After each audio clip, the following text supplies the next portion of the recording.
En este video vamos a hablar sobre la familia. Contenido. Concepto de familia.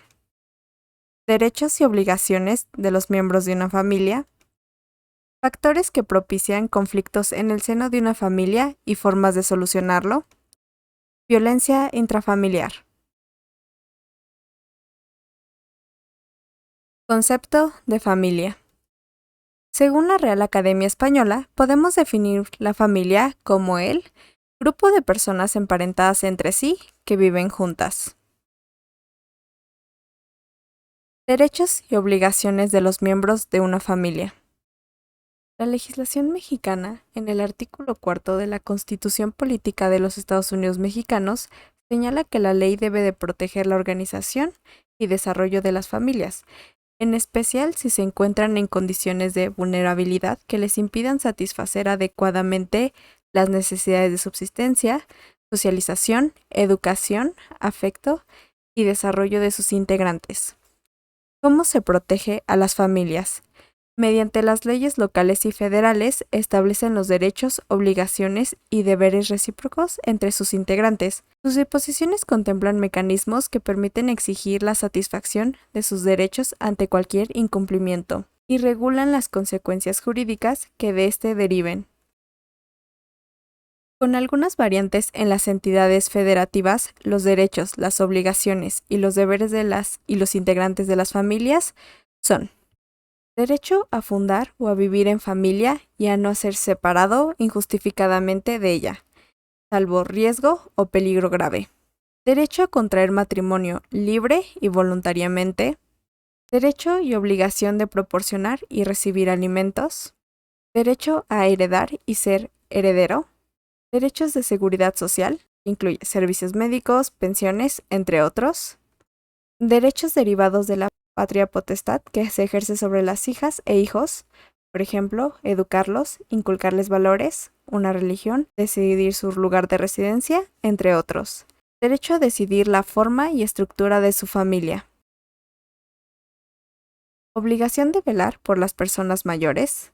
Obligación de respeto y consideración mutua sin discriminación de sus integrantes por edad, ocupación, discapacidad o cualquier otra. Obligación de respetar y cumplir los derechos de niñas, niños y adolescentes. Obligación de no ejercer ningún tipo de violencia contra ningún familiar. Obligación de asistencia, solidaridad, cuidados y protección mutua. Deber de todas y todos de colaborar por igual con el trabajo en el hogar. Cuando se presentan conflictos por el incumplimiento parcial o total de esas obligaciones y deberes, las personas tienen la posibilidad de acudir a las autoridades administrativas o jurisdiccionales competentes para solicitar apoyos sociales, de salud, psicológicos, de orientación o representación jurídica y otros servicios que les permitan prevenir y evitar daños a su integridad o bienes, así como restablecer el goce pleno de sus derechos. Cuando se presentan conflictos por el incumplimiento parcial o total de esas obligaciones y deberes, las personas tienen la posibilidad de acudir a las autoridades administrativas o jurisdiccionales competentes para solicitar apoyos sociales, de salud, psicológicos, de orientación o representación jurídica y otros servicios que les permitan prevenir y evitar daños a su integridad o bienes, así como restablecer el goce pleno de sus derechos. Factores que propician conflictos en el seno de una familia y formas de solucionarlos. Existen diferentes tipos de conflictos familiares. La primera división se hace en función del origen del conflicto. Las discusiones son habituales en nuestra sociedad, por lo que el seno familiar no es ajeno a esta realidad. El hecho de vivir con personas con diferentes puntos de vista propicia las discusiones. Este tipo de conflictos no son necesariamente negativos, de ellos se puede obtener aprendizaje. Otra división posible es basarse en el tipo de relación que existe entre los agentes implicados en la disputa. Conflictos de pareja. Es habitual que estas dificultades surjan por problemas de comunicación o malos entendidos, siendo las causas más comunes los reproches, la pérdida de libertad o el intentar cambiar a la otra persona. Una posible solución que los especialistas darán será las dinámicas de pareja. Conflictos entre hermanos. Es una de las disputas más frecuentes, independientemente de la edad que presenten los implicados. Normalmente, estos altercados se mantienen por poco tiempo y no requieren implicación ni intervención de los padres. Para abordar el conflicto entre hermanos se suele propiciar el diálogo y la comunicación asertiva entre ellos. Conflictos entre hijos y padres. Este tipo de conflicto en la familia se puede dividir en diferente orden. Durante la etapa infantil, cuando surgen problemas por no saber gestionar con facilidad el desarrollo de la autonomía de los más pequeños. En la adolescencia, momento en el que se producen muchos de estos problemas, sobre todo por los altibajos emocionales, y con hijos adultos, cuyas disputas están provocadas por la convivencia y la organización de la vida. Conflictos con los abuelos. En ocasiones, los abuelos conviven en la misma casa con una o uno de sus hijos y la familia de este. En estos casos, pueden surgir enfrentamientos por el hecho de comenzar a vivir con alguien que tiene diferentes rutinas, forma de ser o hábitos personales. Los conflictos también se pueden dividir según la causa del problema. Problemas externos. Esta problemática familiar se basa en el desarrollo de un acontecimiento inesperado que puede ir desde motivos económicos hasta el fallecimiento de un familiar. Estos conflictos se suelen caracterizar por buscar a un culpable en vez de adaptarse a las circunstancias. Problemas del ciclo vital. Los conflictos familiares también se pueden producir por un cambio de etapa que está influenciada por una serie de factores externos e internos, como por ejemplo, la asimilación de nuevos roles, el matrimonio o nuevas responsabilidades. ¿Cómo manejar los conflictos familiares? Se debe entender que no todo es negativo. La disputa puede funcionar como una oportunidad para encontrar nuevas maneras de comunicación. Paso 1. Entender lo que la otra persona nos está comunicando, es decir, practicar la escucha activa. Lo que se busca con este paso es evitar los malos entendidos. Paso 2. Cuidar la forma de hablar. Es importante utilizar un lenguaje claro con el fin de mantener una buena comunicación. Se tendrán que plantear soluciones alternativas al conflicto que haya causado la crisis. Paso 3. Intervenir de manera ordenada. Permitir que todos los implicados intervengan sin priorizar a ninguna de las partes, ya que cada miembro tiene los mismos derechos y obligaciones. Paso 4. Momento y lugar idóneo. Esto va a facilitar el diálogo para así llegar a un acuerdo para solucionarlo de forma conjunta. Es recomendable solucionar estos conflictos dentro del seno familiar y evitar que se acumulen. Sin embargo, en numerosas ocasiones los miembros tendrán que recurrir a la ayuda de un tercero neutral como es el mediador, el cual los va a guiar, lo que va a impedir que la relación se deteriore. Violencia intrafamiliar.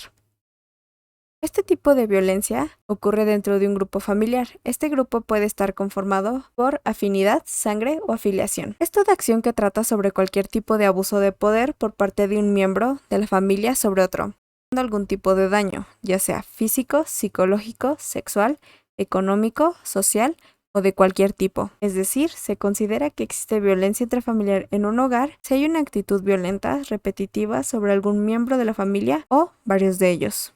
Existen varios tipos de violencia. Los más comunes son física, actos que atentan o agreden el cuerpo de la persona de manera no accidental, con la finalidad de causar lesiones, tales como empujones, bofetadas, golpes de puño, patadas, etc. Psicológica, actitudes y verbalizaciones utilizadas para causar temor, intimidación y control sobre las conductas, sentimientos y pensamientos de la persona agredida, como las descalificaciones, insultos, amenazas, etc. Sexual.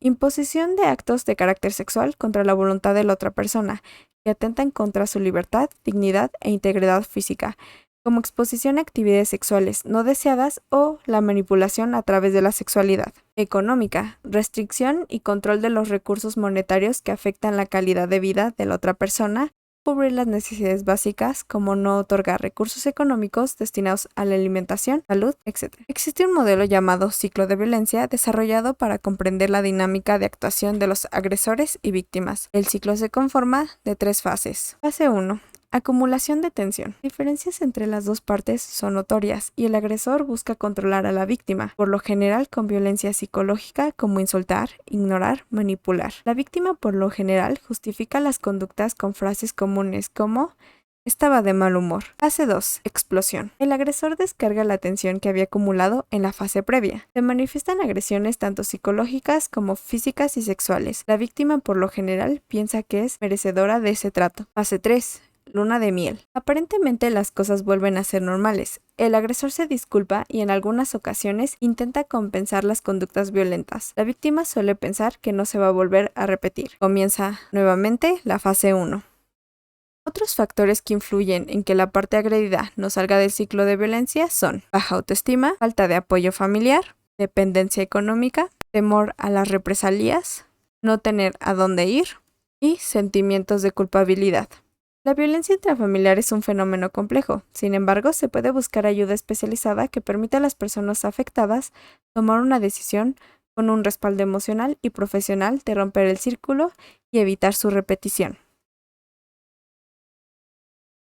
Para repasar lo aprendido, responde lo siguiente. ¿Cuál es el concepto de familia? ¿Qué artículo de la Constitución Política de los Estados Unidos Mexicanos señala que la ley debe de proteger la organización y desarrollo de las familias? ¿Cuáles son los derechos, obligaciones y deberes de las y los integrantes de las familias? ¿Qué se puede hacer en caso de incumplimiento de los derechos, obligaciones y deberes? Explica las divisiones que existen en los tiempos de conflictos familiares y cómo se componen estas, incluyendo una breve explicación. Describe los pasos que existen para manejar los conflictos familiares. ¿Qué es la violencia intrafamiliar? ¿Cuáles son los tipos de violencia intrafamiliar? Da una breve explicación. Explica el modelo llamado ciclo de violencia. ¿Qué otros factores influyen en que la parte agredida no salga del ciclo de violencia? Si te gustó este video, favor de dejar un like y un comentario. Gracias.